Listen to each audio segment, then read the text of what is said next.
Anyway, guys, our next bit of movie news today comes in the form of I feel like we're just going to be talking about Marvel and the MCU from here on out. Um, Tom Holland recently gave a statement when he was asked about Spider-Man 3 and like his thoughts on it and like what's going on, and he had something very interesting to say, which is Tom Holland says, quote, Spider-Man 3 is, or this is the quote, the most ambitious standalone superhero movie ever made. Now, again, knee-jerk reactions will say, hang on a second, what about the Avengers? Yeah.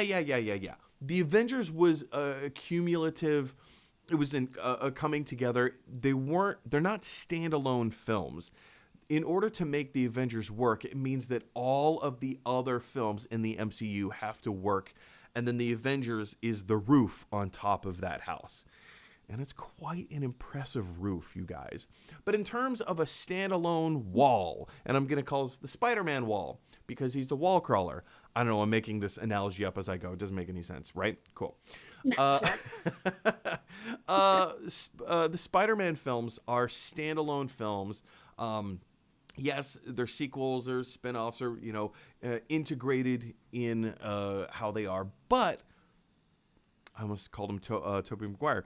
Tom Holland is calling this the most ambitious standalone superhero movie ever made. Let's jump into the article real quick. Tom Holland has more to say about it, which is, if I can find it, which is this. He says, he uses a little bit of profanity in here, so I'm going to try and censor that out. He says, I can say that it's the most ambitious standalone superhero movie ever made. You sit down, read the script, see what they're trying to do, and they're succeeding. It's really impressive. I've never seen a standalone superhero movie quite like it. And I'm just, again, that lucky little guy who happens to be Spider-Man in it. We got a lot more. We have a lot more shooting to do. We started before Christmas and shot for like 7 weeks. We stopped for the Christmas break, and then we're starting again. I'm just as excited as everyone else to see it and to be a part of it. Big words from Spider-Man himself. Tom Holland saying that this is shaping up to be the most ambitious Spider-Man superhero movie ever made. Now, we know this. A lot of his comments make sense so far. It has already been confirmed that Dr. Octopus, or rather Alfred Molina, is reprising his role as Doc Ock from the Sam Raimi Spider-Man movies. We know that Jamie Foxx is coming back to reprise his role as Electro from the Amazing Spider-Man movies with Andrew Garfield.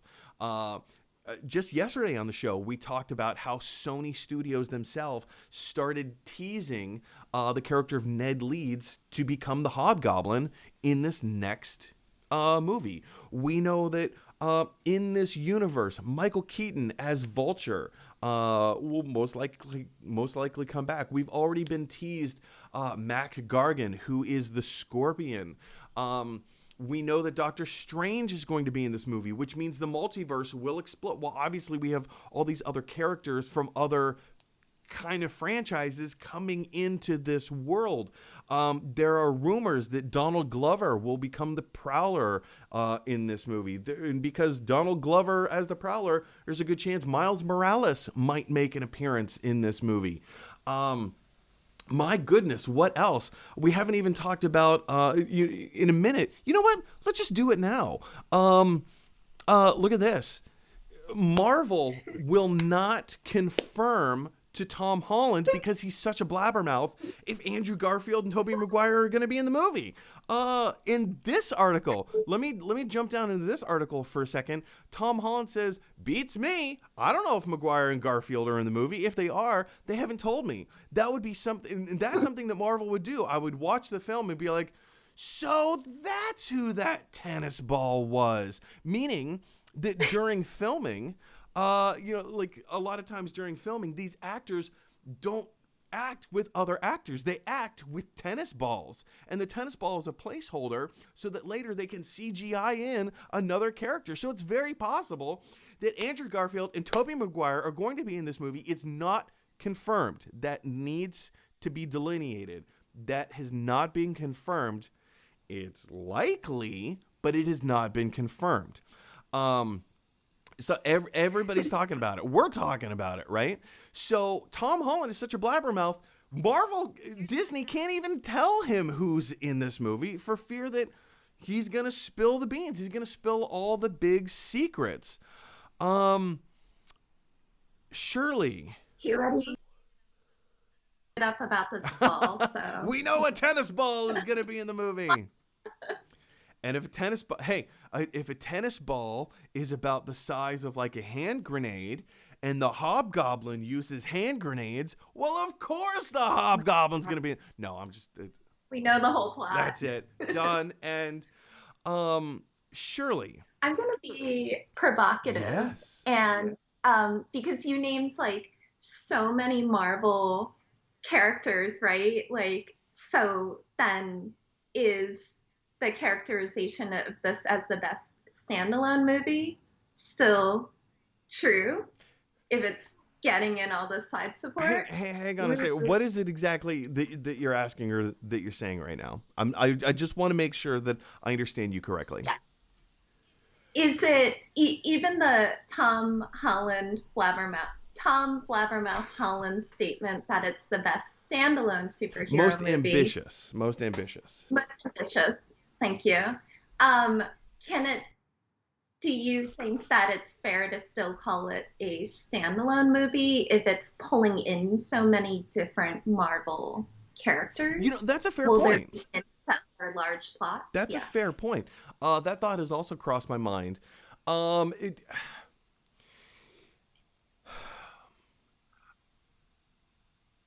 That's a great question. Does it make it a standalone film if the plot is going to revolve around all of these other franchises?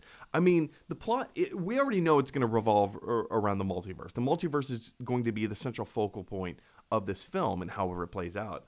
I think it might be fair to say the most ambitious standalone franchise, but then again, the Avengers is a standalone franchise. I don't know. That's a great question. Thank you. Shirley, something that I have always been concerned about, or let me back up. I say quite frequently, in Kevin Feige, I trust. Kevin Feige, the executive producer, the top guy over at Marvel. He runs everything Marvel right now and has been for some time now. Kevin Feige doesn't really make bad movies right now. He doesn't make bad movies. He's been making some very wonderful creative choices. Now with WandaVision, we have like some really great television to look forward to. We have Falcon and the Winter Soldier happening. We have. So I'm trying to get my focus. Why am I so out of focus? I'm so sorry, everybody. Let's see if this fixes anything. Cool. Kevin Feige knows what he's doing. He's proven that he knows what he's doing. I always say, in Kevin Feige, I trust. He knows what he's doing. He knows how to make a good movie. But I gotta say, all of these characters in one movie, we've seen this over and over and over again. Spider-Man 3, the Sam Raimi Spider-Man 3, it didn't even have that many characters in it. It had 3 villains. We had the Green Goblin, we had Sandman, and we had Venom. We had 3 characters in that movie, or 3 villains in that movie, rather. It suffered from the too many character syndrome. The Amazing Spider-Man 2 tried to do the same thing. Now, personally, I really enjoy The Amazing Spider-Man 2. I thought it was a fun movie. I thought it was a decently balanced movie. A lot of other people, pretty much everybody else on the planet, disagrees with me. That it suffers from the too many villains. too much stuff happening syndrome, right? Well, Yeah. now we jump into a movie that is going to have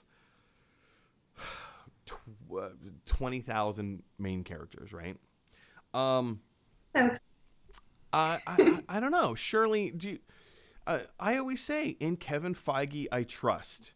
But is uh, this a yeah. situation where we have to say, hold on, pump your brakes a little bit? What do you think? Um, I get what you're saying. I mean, it's to tell a good story. Like there are invisible decisions being made about for on the audience's behalf. What do I focus on? What can I follow so that I can just sit back and relax and trust whoever is just moving the story Mm-hmm. along, telling me that, the story's progressing this way. It's a movie isn't a choose your own adventure book. You can't just go off and follow something that catches your attention in different directions. It has to kind of navigate for you while you feel just immersed.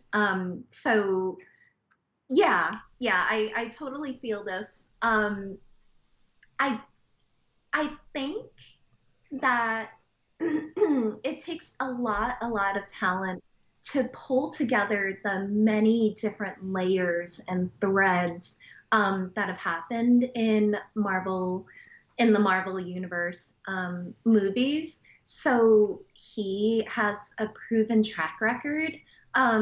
So yeah, I also trust in that. And if you'll allow me to get poetic Oh, for a please second, wax away. yeah. Since we're talking Spider-Man, um, when you think about a spider web, you look at one cohesive spider web, and often you're not thinking about the thousands of threads and connections that have to be pulled together to make that one cohesive web. So I hope and I trust that if there are all of these like really exciting little sparkling threads being pulled into this very ambitious movie, that there's still someone at the helm who knows how to pull it all together cohesively. Wow.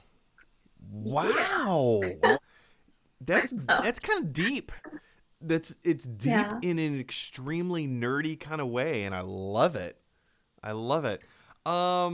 Yeah, that is, as you say, like one of the most poetic things I've ever heard about uh, a franchise such as this. Like taking the symbolism of what this thing is and then pulling out meaning in terms of how to produce such a thing.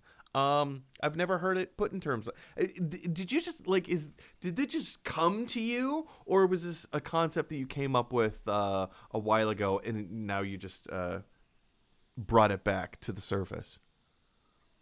It just came to me. I think I you laid out all of the information so well. You set me up, man, in a good way. Oh, it's wonderful. It's deeply poetic, and I love it. Yeah, that's fantastic. But again, question is for you guys: what do you think of Tom Holland's comments calling this the most ambitious standalone superhero movie ever made? Do you think it is going to be that? Or do you agree with Shirley in that?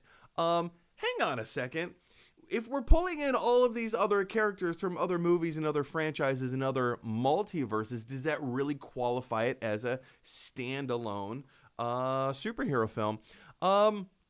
Yeah, what are your thoughts? Jump on down to the comment section below and let me know what those are. All right, guys. Hey, everybody. Thanks for watching. If you like this video, click like. If you really like this video, click subscribe. And if you really, really like this video, click share. Because that is exactly what Pickle Rick would want you to do. Hey, Morty, I turned myself into a pickle. I'm Pickle Rick!